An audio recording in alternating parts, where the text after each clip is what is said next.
Two cameras filming at the same time. We got camera A and we got camera B. We got camera A, we got camera B. And if that falls, dude, this is gonna suck. Dude, we gotta do better than this. Where's the tripod at? Who fucking cares? We got something to do, man.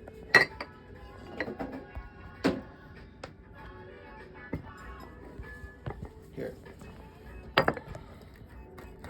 Put it back up on those 2 cups again. Here, that's good. Okay, it's Good. recording, so we're good. Word. And we're live. Is this gonna be the start of the new? Are we just starting over? Yeah, Okay. go for it. Ready? Yep. Is it recording? Yep. Hey, what's up, everybody? Once again, it's your boy, Steve B. How y'all doing? I know I'm doing great as usual. I'm chilling with the JoJo. I'm chilling with the Chase. And I'm chilling with my homies over in Facebook land. How y'all doing? How y'all doing? I'm doing great. JoJo has an interview that we kind of brainstormed together. Well, she did the brainstorming because JoJo is a mastermind at getting into my psyche. And she's going to ask me some crazy ass questions. I think. I don't know. That'd be cool though. You got anything for me? What are we going to do?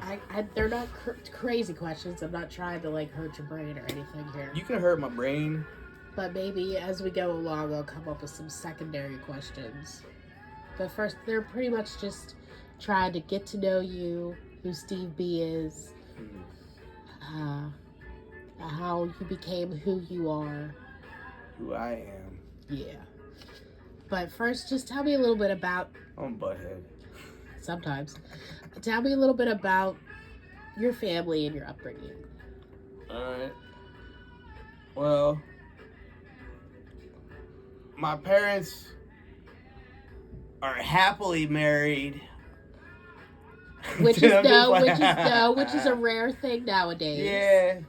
But yeah, I'm still my parents are kicking it, you know what I mean? They're doing their thing in Monroeville. I live in Pitcairn. My dad's retired. He does a lot of gardening. He's a mastermind in the grape world. He grows a grape in the yard that is the only native grape to this country. What? There's only one native grape to the United States, and my dad is growing it in our backyard. I didn't know that. You didn't know that? No. That's the story, dude. That's the biggest story my dad has. It's not. What's up? No, that sounded bad. Sorry, Dad. What I mean to say, that is fucking cool. That's his pride and joy that tell you about his grapes. And if you don't catch that, then if you don't catch the Norton, it's called Norton. Norton. It's the only grape variety in the United States that was it's a native plant, native grape. All the other stuff that you drink from California and Northeast and Erie and shit, that's all brought in from Europe. The only native grape is Norton. And my dad's growing it in the fucking backyard. And we grow it every year. And he's lucky if he gets a gallon of juice from it. And what he does is he makes the grape. And the way the acidity is in it, he can add like actual alcohol to it to bump the alcohol levels up, because it's probably at 8%. He gets it up to like 14%, and it's great. Okay, But I don't drink. Right. So your dad's real into gardening and everything like that. What about your mom? My mom she's the head. You know what I'm saying? She makes the shit happen. She's the mastermind. Mm-hmm. of the whole operation. Right. No, I'm just playing. No, my mom's great. Me and my mom are pretty close. We still, get Reuben sandwiches like we did whenever I was in, the 8th grade. We still go to lunch and get Reuben sandwiches every other week. Mm-hmm. Even now, even as busy as I am now, I always have time to hang out with my mom. Right. And she's great. But what about my mom? Like, what did she do for a living? Did she work? She was a nurse. She was a nurse. Yeah, she Right. was a nurse for a long time, and then she had to quit for personal reasons, Mm-hmm. and then she got into home care, and she did that for a very long time, and she got really close with a lot of her clients, and it always broke her heart if she had to, give up a client or she had to stop working for a while. Like that would always she gets really close with she's really good with old people. Old people. Mm-hmm. You know what I mean? Old people love my mom. Right. Because she's very personable and she's easy to talk to. She's very easy to talk to. Yeah, my mom's great. So, and you have two brothers, right? Got 2 brothers, Jonathan, Mm-hmm.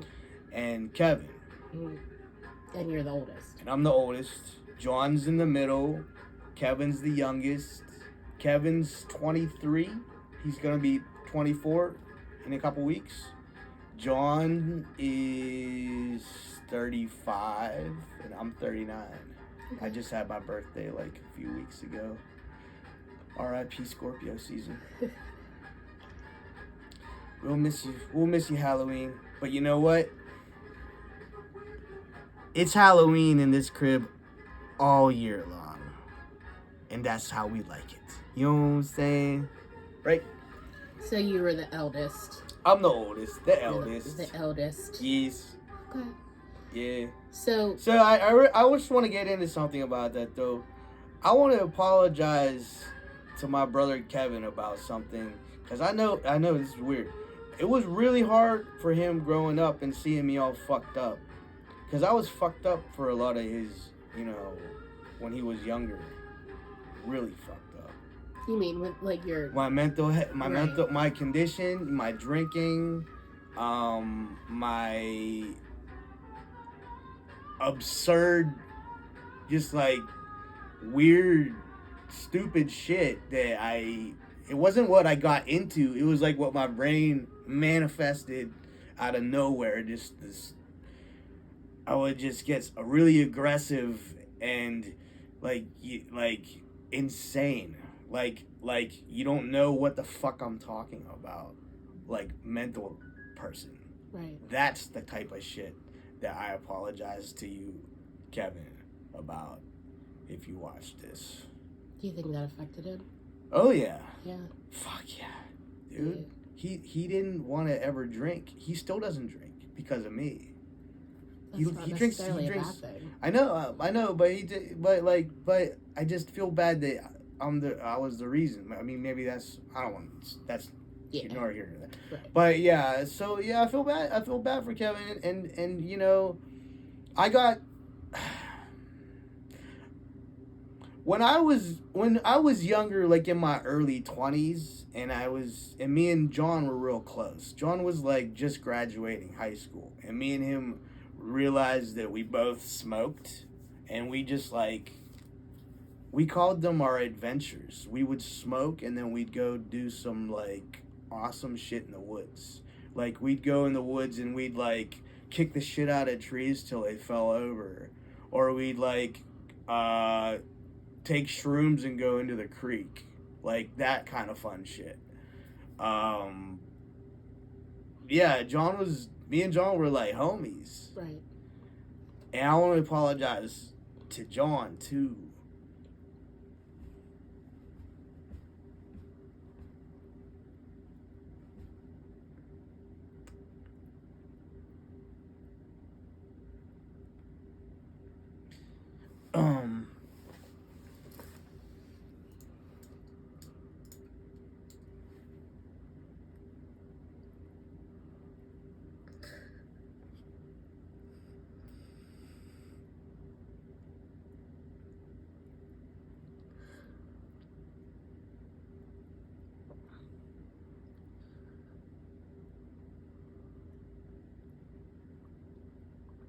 I just wish that me and John were like homies again.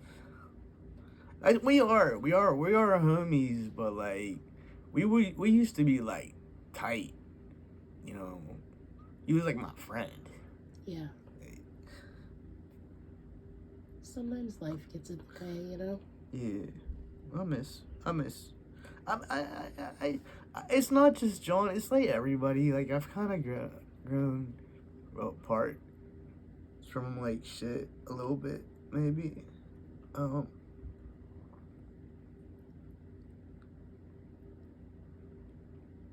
It's been a fucking hell of a ride the last 2 years. Fucking awesome.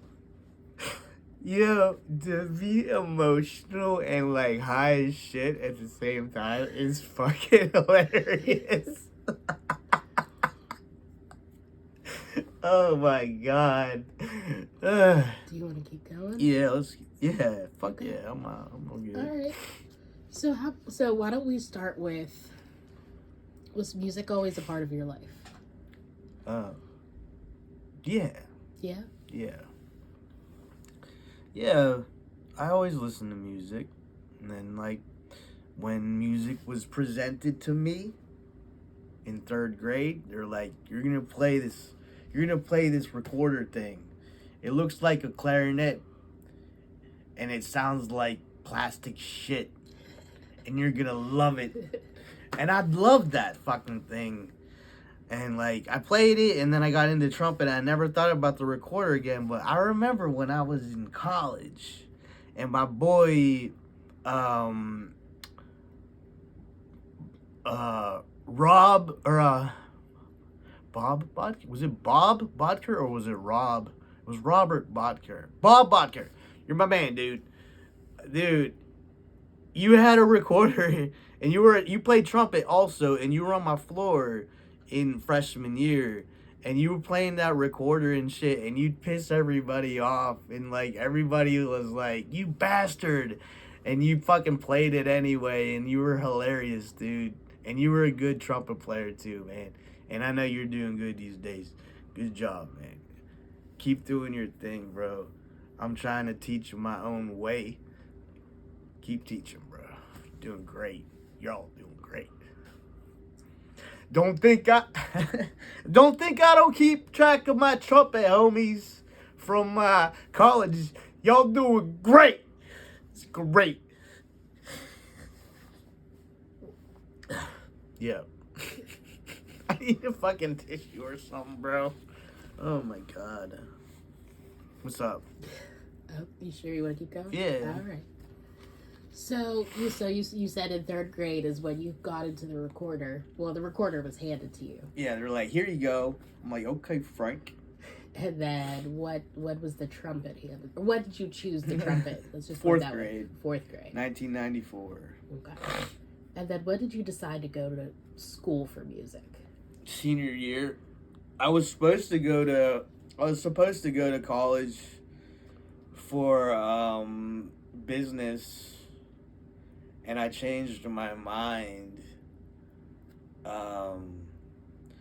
because I was like, I want to keep doing. I don't know why I chose music, because I was always into music in high school. I wish somebody would have pushed me more in high school. I didn't have anybody to look up to. My band teachers were band teachers. They just saw that I could play. Cause I didn't take any lessons. I just fucking learned. I was just like, okay, sweet. I hope I can hit this high E, like not high E, but like E on the staff. I was like, I hope I can hit this high E, and I just eventually my range got a little bit better, but it was never great. My range was never good. My range was always, like, I'm a second chair trumpet player. I ain't a screamer on my horn. I play like the bottom part of high notes.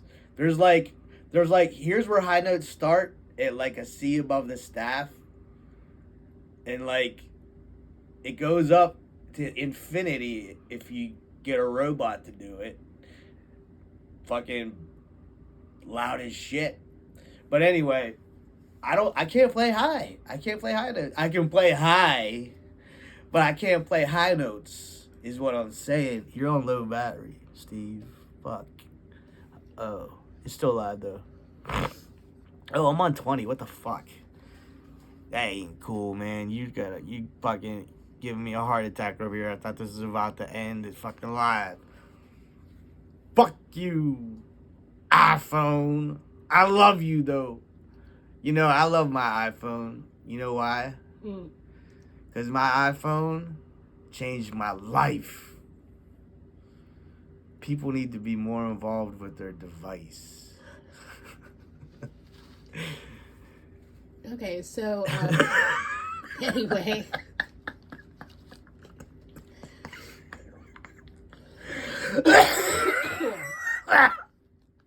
Alright, let's go. So, what was your first memory of performing for an audience?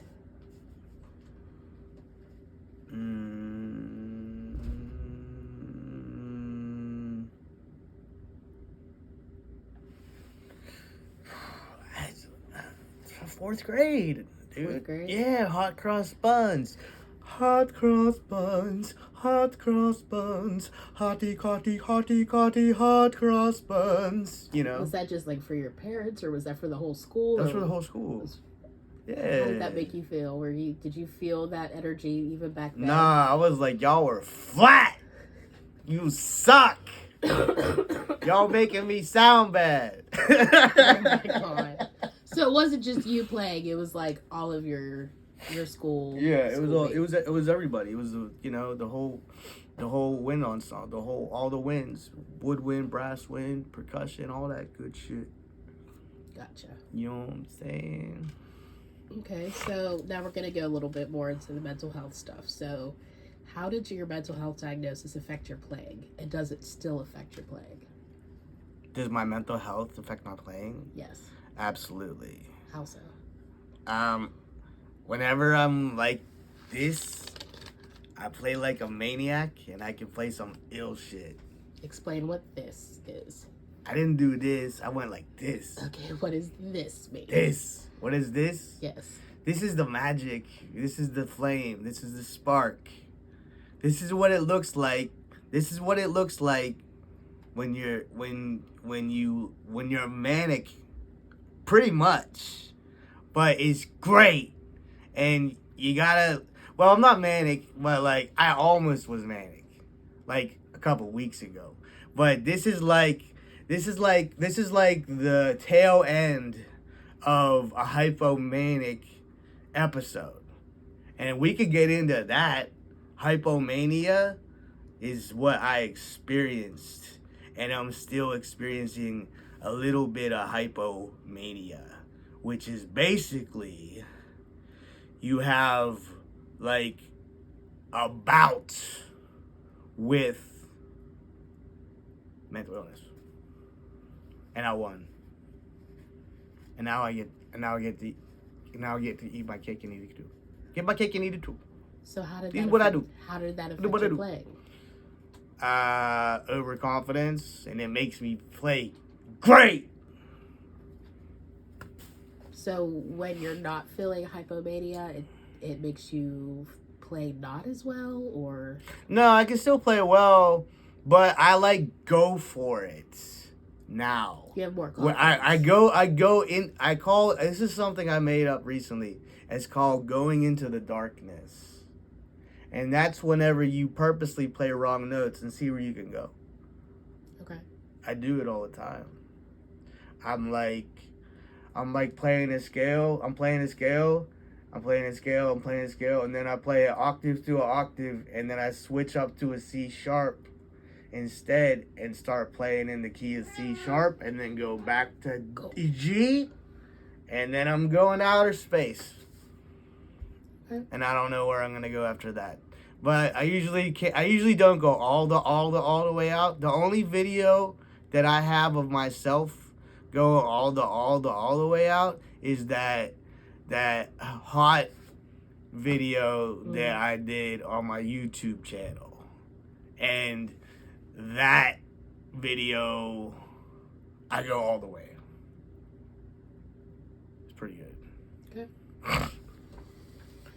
I like, you know what it was? Just that there's something about Bobby Shmurda, I think his name is. Bobby Shmurda. Dude, I still gotta go back and listen to the lyrics. But that beat, dude, is sick. That beat, dude, is sick. I cannot get enough of that beat. Dude, I like just cried and I'm high and I look doubly high right now. And it's great. Is that the one that you recorded at Sugar Camp? Sugar Camp. Yeah. Yeah, I wrote that one. Yeah, that's a good one. Okay, so what has writing a book, which I know you're still writing, but what has writing a book about mental health taught you? First off, I want to do a plug for my book. It's going to be great once it gets finally finished. It's more than halfway finished, and what I mean that is it's already written. It needs rewritten after I read this Stephen King book that I'm reading, where it's like how to write a book, basically. Well, I'm writing, my book's called Manic Medicine. Just like everything else I have is called Manic Medicine. Manic Medicine is my identity. Manic Medicine is me solving my own problems and going for it. And that's what's keeping me going. You know what I mean? Is Manic Medicine. Which, do you want to ask me what Manic Medicine is? That was one of my questions, so go ahead. What is Manic Medicine? Manic Medicine is my way of life. Manic Medicine is being a content creator, and that's my brand, Manic Medicine. Is the medicine manic, or is it a cure for manic? Is it medicine that cures the manic? I don't know. But that's what it's about. But it's making me more resourceful, and there's more opportunities coming my way. I'm more self-aware now in the world, I would say, than I was before I started doing content creation. I want people to know that this is Steve B. I'm speaking for Steve Rowland, but Steve B is it's my thing. It's my alter ego. So everyone's got one. Slim Shady, Eminem, Slim Shady. Who else? Nicki Minaj. Beyonce.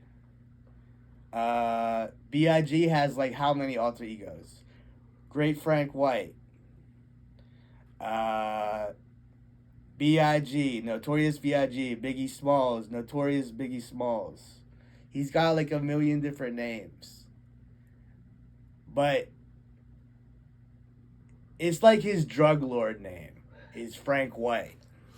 Mm-hmm. And it's actually, funny story, Frank White is a character from this movie American Gangster. I don't know if that's the one, but it's this movie about like gangs in New York. And and Frank White is like this drug lord. So he took his name and made it his own. See? Mm-hmm. And I don't know, I got way off track on that one. Yeah, you did. That's all good. How we doing? Don't tell me the time. Don't tell me time. Okay, cool. Okay, I'm kind of afraid to ask this because I don't want to like start the tears again. Okay, Frank. Best childhood memory. I'll tell you, my best childhood memory. I was in the neighbor's yard. And I was like, I don't know, I was like being a kid and shit, and like on my knees, like just looking through dirt and shit. And I remember I went over to this bush, and there was this snake in the bush. What? Just hear me out. There was this snake in the bush, and it scared the shit out of me. And when I took a closer look, it was a snake. A rubber snake. Just hear me out. I know it's a weird way to start a greatest memory video. Greatest memory question.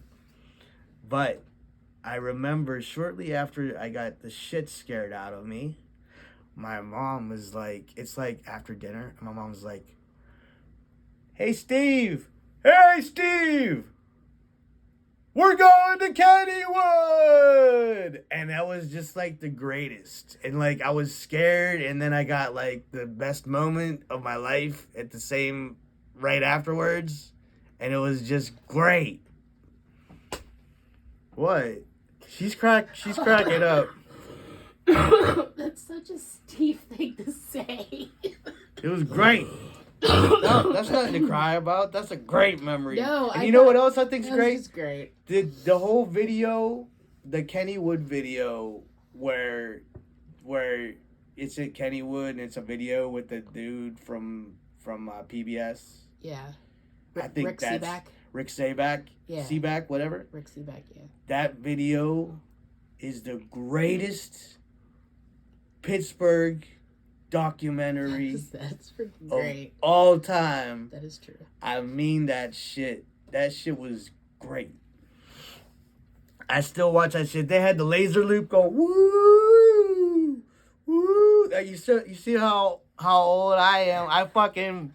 I wasn't tall enough to ride the laser loop before they took it out, but I was there, dog. I seen the laser loop. I was there. I remember that shit. I looked at it. I was like, one day, I'm gonna be tall enough to ride that. I'm gonna fucking crush that shit. And it never happened, and it broke my heart. I have to watch that video every summer. I make myself sit through that video, and it's great.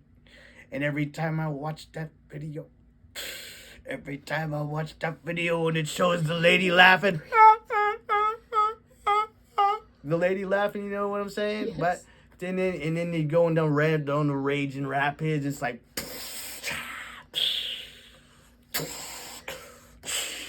you know what I'm saying? Mm-hmm. And then what? Then they got the lady who's like watching the what's the swing ride with the you sit in? Yeah, the swings. The swings. Yeah. And she's like I can't laugh too hard. I'm gonna choke. Like she looks like she's possessed by the devil himself, and it's great. I just think she's fantastic. That's the best part of the whole thing is whenever it shows that chick like for like 5 minutes straight, they got it right on her. Her face is locked. Her eyes are going all darting all over the place, and she just, I could go on and on for this. She deserves an Oscar. That's a great documentary. Everybody in Pittsburgh. And dude, Seaback's fucking voice in general, whenever you hear him speak, he's the voice of Pittsburgh. Yeah. In my opinion. Oh, definitely. I'm that kind of Pittsburgh person. I'm not like sports announcers. Nah. They're not it for me. It's Seaback. Yeah. He's the voice of Pittsburgh. Definitely. He's alive, right? Yeah, he's still alive. Okay, sweet. You're great, Seaback. I think you're great. Keep that voice. Keep it moist. Don't let it get all raspy like mine. Okay. All right. And I know you've explained this in other videos. Okay. But I wanted you to explain it in this video. Okay. Explain what finding your sound means. Finding your sound. Ooh, JoJo fucking remembered something. You remember everything, don't you? I do. Shit. Oh. Try to explain it like. Dude, you're basically telling me to give away my biggest secret. You already explained it in other videos. I know. I just wanted to hype it up. I was gonna say it anyway. I deserve a cigarette after this is all over because my cigarette's in the car, and My cigarettes are in the car, and I got some. Whatever. I can wait. This is a good interview. What was your question? Explain what finding your sound is. Okay. Finding your sound is my method, is my jazz method that I'm going to give away for free. But it's like Godfather shit. I'm going to give you this secret, and you could I could ask for a favor one day or something. Is that how it works? Yeah. I'm gangster. What? On the day of his daughter's wedding. On the day of your daughter's wedding, His daughter's wedding. I hope your child is a masculine child. Don Corleone. You the shit, dog. I can't do it right now. I could do a really I'm good. probably good with my raspy ass voice. I could do a Don Vito, but I ain't gonna do it right now. That's for another video when my voice is a little bit better. Let's go. What? So starting your sound. Here we go. On the count of 3, 2, 1. Finding your sound is something I came up with in 2009 whenever I was studying psychology at IUP. It was the second course I studied, because I studied music first for 3 years, and then I dropped out, and then I went back to CCAC, studied psychology, then transferred to IUP, and I tried to do it in big boy school and I couldn't do it. What are we talking about? The method from 2009. Here goes. 1, 2, 3. Okay, this all you got is very simple, and I do it all the time in my videos. It's just that here's what you do: you put on your favorite music, the music that you know the best. You know every note. You know the melodies. You know the choruses. You know all of the harmonies. Everything. You pick that song, and you know what you do? You start playing with it. That's it. I've been playing with music for years, and it's helped me with my ear, on developing my ear and recognizing cadences and melodies, and just like the structure of pop songs. And once you get that, you start to notice a lot of things. Like, they all sound very similar and they're very predictable. Unless you're a band like Steely Dan, it's like doing chord changes every 5 seconds, and I can't keep up with that shit. I can't. Yo, you want to see me not be able to play something? Tell me to play with some Steely Dan. I would have to memorize that fucking music to be able to play with Steely Dan. I don't know any of the chord changes. And that's another thing people don't know about me. I'm going to give you away my Achilles heel for free. You know what I'm saying? I can't read changes. I can't read changes, JoJo. You know what I mean? I can't read changes on, like, whenever you're reading music. And it's got, like, it will be like, a, beep, beep, beep, beep, beep, beep, beep, beep, a. Well, I can read music. I'm not like Jimi Hendrix. I can read music. I just can't read chord changes. Like piano doing chord changes, the bass lines doing chord changes, and you got to keep up with that shit. That's part of the motor that I've talked about in other videos. The motor of just keeping it going, basically.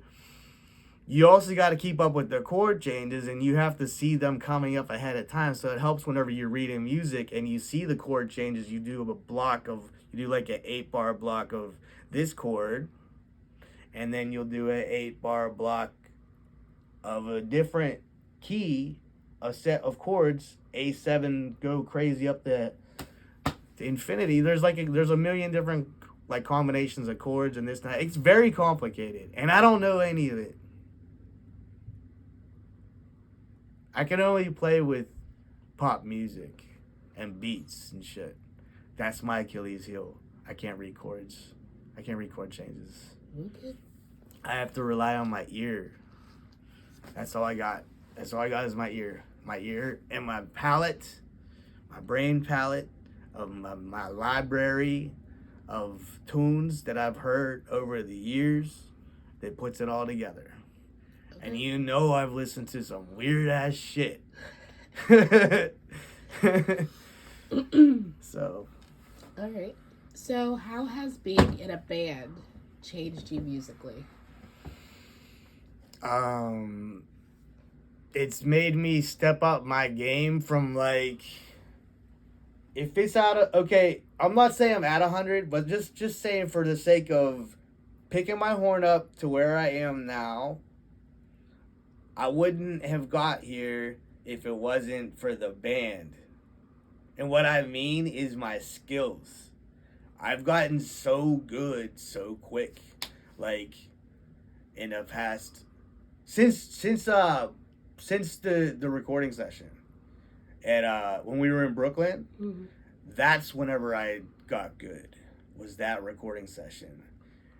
I get so good whenever I record. Like because you know how much I record with everything that I already do. So when I'm in the recording studio, I get even more zoned in and like laser focused and like I hold my horn so like laser grip. Hold that horn steady. And look, you can see right now. Like I have a tremor. That's something that people don't know. So whenever if when you like it's gonna get worse because I'm holding it still. But like people don't know this, but like whenever I can hold this hand steady and this one shakes. So whenever I hold my horn, I have to like press really hard with that hand against the horn to hold it steady. You see it steady now. I'm pressing my thumb against my thumb to keep my hand steady. It's the same idea when I hold my trumpet. I have to hold my but I'm supposed to be put on something like pretty soon that I could get. That's supposedly gonna help me with my tremors. They keep talking about it, but they won't give it to me. I don't know why. Oh, I know why. Because it will my I can't be talking about that kind of shit on the phone. We don't talk about it. Yeah. Okay, so this is a slight bit of a personal question, but I know you've. How many more questions have we got? Is it halfway? We have like 6, 7 more. Let me smoke real quick. This one will only take a second. I swear. Just blow it the other way, please.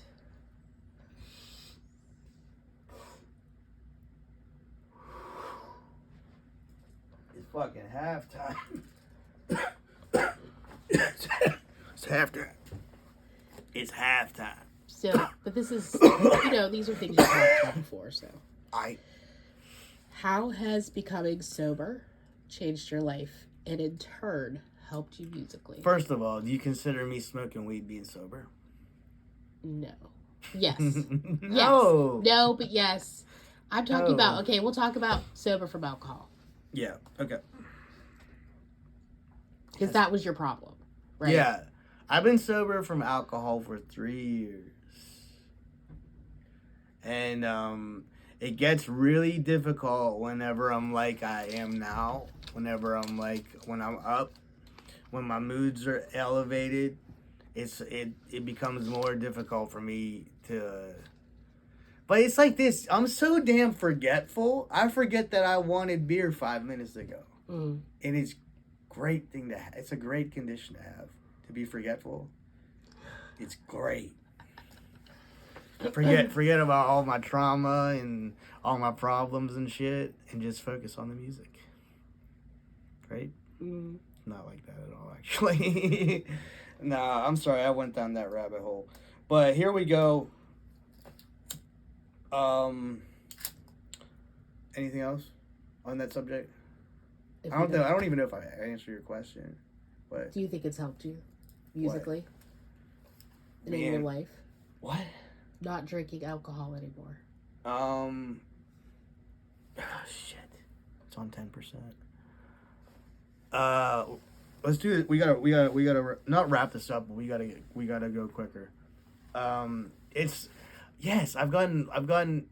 Dude, it has nothing to do with the playing. It has everything to do with changing my entire life. When I got sober, I changed my entire life because I wasn't hungover anymore.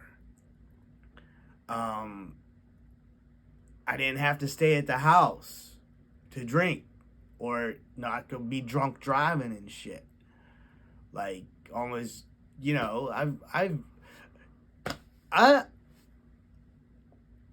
I've driven drunk before. That's fucked. But it's true, and a lot of people do and have. And I'm not this is not an AA meeting. I'm not getting into this shit. But I've been in some dark shit drinking. Gone down, like I almost got killed so many times. So many times. But you have no idea. Blacking out drunk. Driving. Blacking out drunk. And then woke up from the blackout and looked around and didn't know where the fuck I was. And I was like laughing and shit. And then I woke up and I was like, why am I laughing and why am I here? That's a fucked up drunk story. Yeah. And I was like, I gotta get back to my girlfriend's house. But that's fucked up though, right? Do I need to be talking about this shit? We don't have to talk about it anymore. So obviously it's improved your life. Yeah. So what are some of your other artistic outlets other than music? Say again? What are some of your other artistic outlets other than music? Photographs and filming and records now. We just got into records like a couple weeks ago. Mm-hmm. I'm really into records right now. I just spent $100 on records today. I'm serious. And one of them was free, and I still spent $100 on records today. Fuck. Where was I at? Where did I go today? The Books and Records. I don't know. I wasn't there. It was the one in Squirrel Hill. I don't know. It was in Squirrel Hill. Oh. So I was in Squirrel Hill. I went to a record store today, and I got like 5 records. I paid over $100. I don't know. I almost said I was 500. I paid over $100 for some records. I paid a pretty penny for this Misfits record that I'm holding back on listening to, and I can't wait to listen to that shit. I'm gonna crank that shit. I'm gonna wake up. It's almost midnight. I don't give a shit. We're playing this shit loud. We're getting loud and hype. You know what I'm saying? Okay. Yeah. What's your favorite part of being in a band? Probably. I'm getting distracted. I think I smoked too much. Okay. Being in a band is great. And this is why. You know, you meet these like strangers, and it's like y'all can play music, and y'all got skills. You can play this kind of shit. You can play this kind of shit. I can play this kind of shit. The drummer can play that kind of shit, and we're strangers, and we make it happen. And then one day, it's like you jammed, and then you're in a band. That's literally how I got into the Biscuits. I went and jammed, and I was like on the ride home, and I didn't even know if I was in a band, and I made a video saying that I was in the band, and then I was in the band. Like I don't know if I was in the band, but I said I was in the band. That's a true story about the Biscuits. Okay. Cool little fact. What do you do to unwind and relax? I smoke lots of weed and listen to lots of music, put my headphones on, zone out. I don't watch TV hardly unless we're watching a movie and we just decide randomly to watch a movie. Which tonight's movie night, and tonight's movie is Yellow Submarine by the Beatles. JoJo's never seen it before, and I'm gonna do some filming. I film movies while I watch them, and then I steal it and I put it on the internet like it was my own creation. No, I'm just playing it like that. I fuck with it though too. Whenever I take something, a little sample off of television or a movie, I just want people to know that I respect the art and I very much make it my own before I re-release it. I fuck with the audio more than you ever know. I really like fucking with audio and the speeds, and there's this one method that I came up with that I'm never gonna give away. It's great, but I always like change it. You know what I mean? And then so there's only like 2 videos I have that I'm like, damn, I shouldn't have took that video. And they weren't even movies, because I took Godfather movies, I took fucking Saturday Night Fever, I took Coneheads, I did a bunch of movies, all these movies that I love, Mean Streets, and tonight we're doing Yellow Submarine, and we're gonna, which scene are we gonna do? I've never seen it. Dude, we could just fucking film the whole movie and then just upload the entire movie. No, I'm just kidding, we can't do that. I take a little sample though, my little sample, and I'll do something cool with it. Yeah. All right. So, what is your favorite music venue you've played thus far in Pittsburgh? Oh, and shit. The second part of that question is, what's your dream music venue to play in Pittsburgh? You know the answer to that one. Why don't you say it? I think your dream venue to play is Mr. Smalls, right? Yes. Okay. Yeah, I want to play there more than Stage AE. I want to play there more than I want to play Key Light, or what's it now? Burgettstown? Yeah, I don't even know what it's They called keep anymore. changing the name. Burgettstown. The one in Burgettstown. I want to play Burgettstown for sure. And I think someday we will. But what's your favorite music venue you've played What's up, thus biscuits? far? Huh? What's your favorite venue you've played thus far?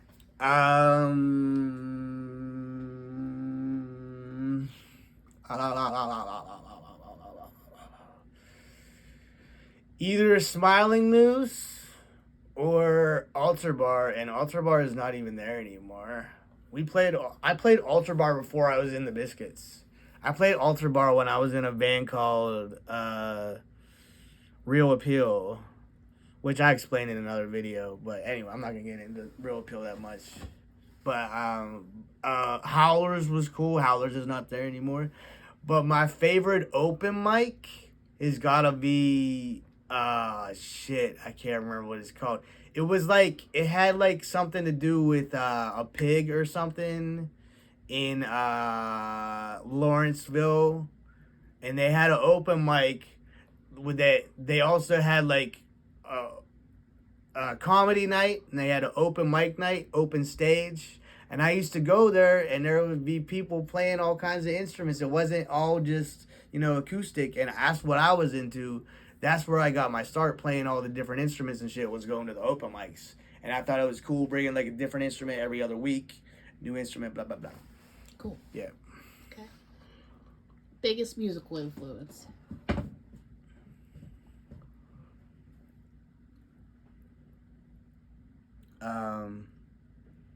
Bill Chase.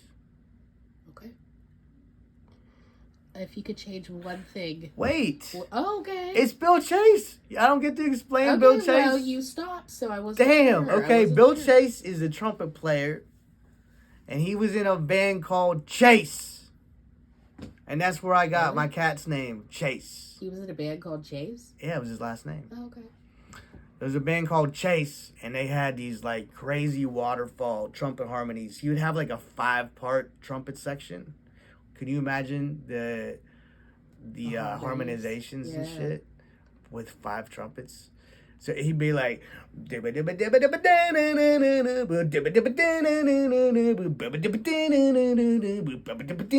that's all they call those waterfall harmonies. Okay. So that was a song called I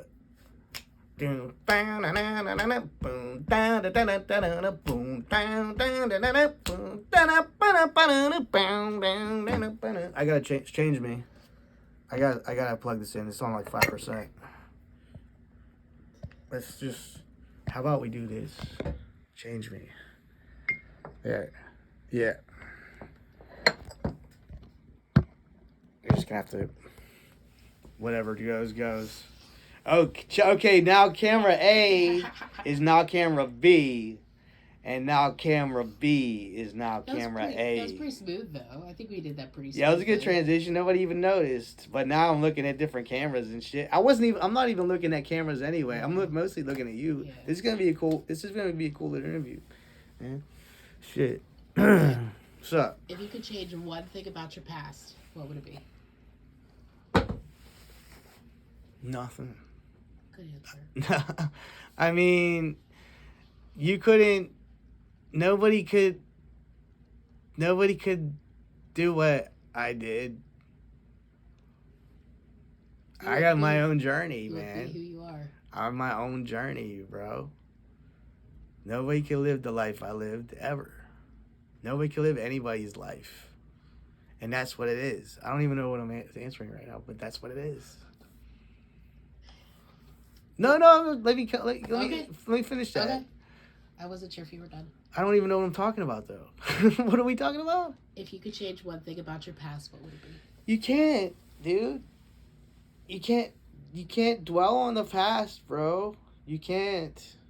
Your past cannot. It's so cliche, but it's like you cannot let your past define you. You have to be like, this shit happened. Now I'm gonna do this shit. Right. Simple. We all got our bullshit that we dealt with, right? Right. I hate when people, and I'm guilty of this too. It's like you always complain about your mental health and this and that, and it's great that you're getting that out, but it's like, where am I going with this? You gotta fucking grab yourself by the bootstraps, son, and fucking get into gear. I'm telling you, man. I couldn't do it anymore, man. This is me pulling myself. What I'm doing right now, all this shit, is me pulling myself up from where I was. And it was a bad life. It was a bad life even after drinking for a while. It took me 4 years. It took me 3 years to get out of the slump, man. I was damaged, very damaged for a long time. I couldn't even walk down the street to the gas station.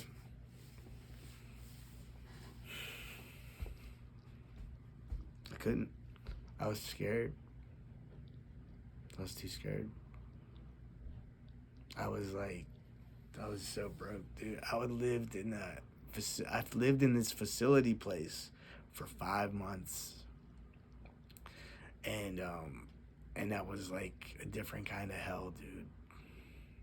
It was basically like being in state, but you had visitation and you got like free. You got like people could bring you food and shit like that. But I was there for like 5 months. I know that's not a long stay for some people watching. You might be like, that's nothing. But I couldn't leave. They don't let you leave no matter what. They own your ass while you're there. You're not allowed to leave. You're not allowed to leave. That's what some people don't. They're like, oh, well, I signed myself in.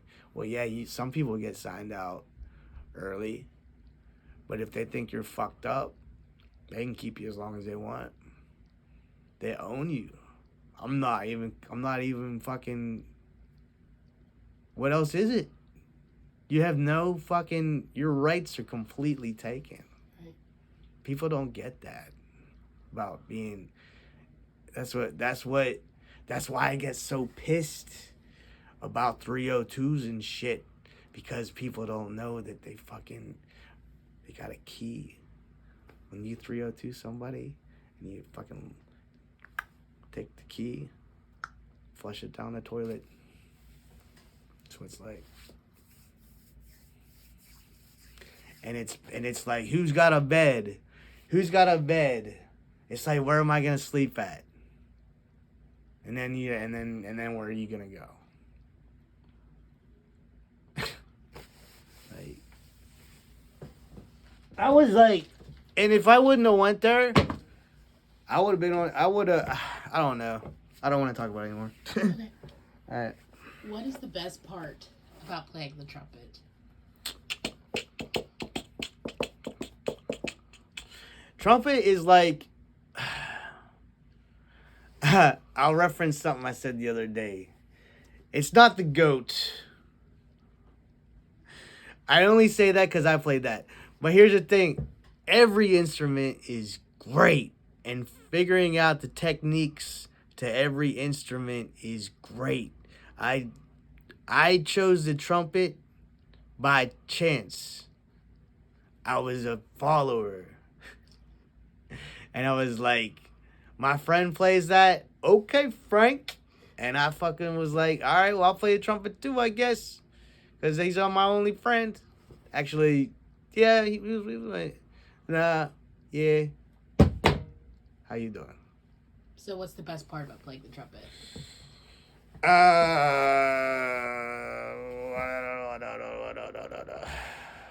It just gets a lot of attention. It's loud, and it's high, and it's low, and it's soft, and it's loud, and it's really loud, and you piss people off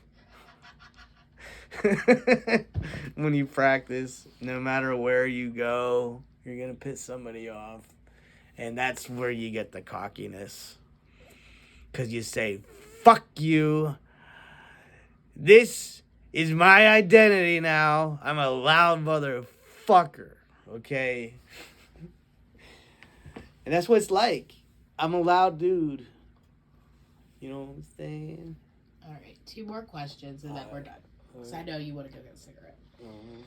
All right, so you can still play the trumpet, but if you could play any other instrument just as well as the trumpet, like you could just Didgeridoo. You didn't even let me finish, but okay. So obviously you would play the didgeridoo. Yeah, I've only scratched the surface with the didgeridoo. The only thing that I could do exceptionally well on the didgeridoo is my like tonguing technique, which is quite fast, and that's because I play the trumpet. No shit. Because when you play real fast like that, you literally make your tongue like razor sharp, and you're like.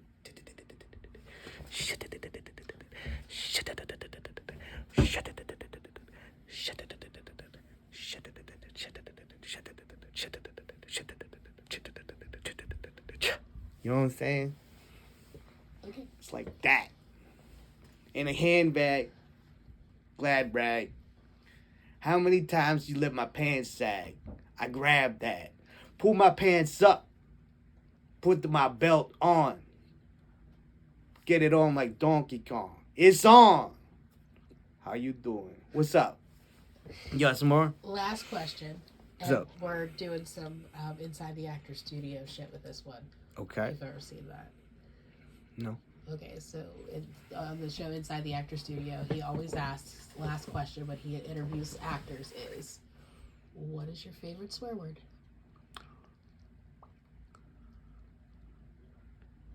I don't have one. You don't have a favorite swear word? I mean, I like saying she, because you can like, you can like, oh shit. Like, there's so many different ways you can say shit. Say fuck too. Like, fuck. Like, you know what I mean? Like, Right. you can say it so many different kinds of ways. But, like, all you really got to do is get loud. Right. And swearing allows you to express your emotion, and the pronunciation changes. Right. And I think that's great. So you would say shit is your favorite swear Yeah. word? Okay. All right. Well, that's all I have. Shit, yeah. Okay. So, in other words, on closing note, and I've said it before, and I'll say it again. Don't be pretend. And I just said that because it rhymed. Here's what I say.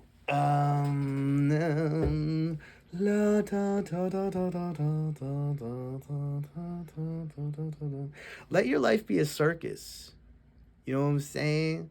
Let it get crazy. Let it be, have thrills and shit, like all the time.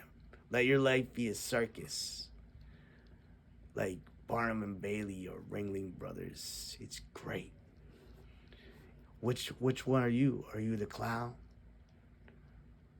Are you the bearded lady? Are you the flying trapeze artists that can ride a bicycle across the line? Or maybe you're more like Pee Wee Herman. That's all. All right. Well, thank you. Yeah. All right, I'm going to end this